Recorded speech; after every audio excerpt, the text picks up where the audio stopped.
This is World News Tonight with Peter Jennings, reporting tonight from Littleton, Colorado.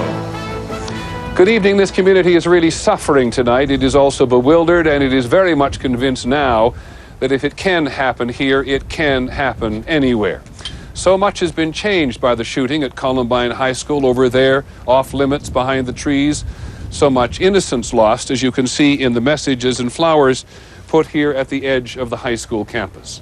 Columbine High, named after the state flower, is now in the annals of American gun violence.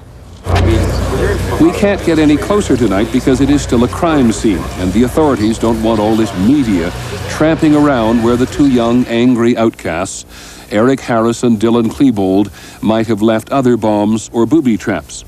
Police found 30 explosives. We have such a complex crime scene. Our first order of business is to process the crime scene and deal with the victims and their families, which is a real struggle at this point. The intensity of the violence is so confusing. 15 people dead and more than 20 wounded. Who were these young men? Why did they resort to this? I've been a cop for 27 years. I've been a SWAT officer since 1980, and this was clearly the most devastating and traumatic scene that I've ever seen or been associated with. I hope never to see it again.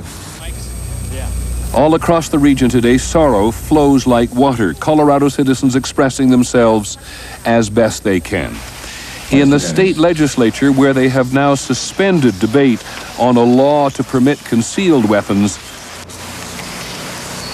it was silence.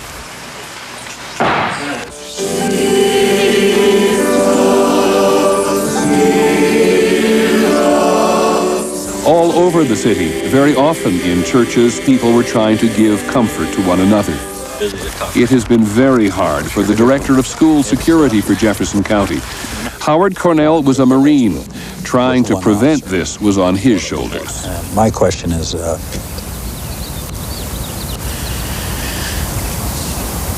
how could we let this happen? We had an armed, uniformed law enforcement officer trained by the county and prepared for this assignment.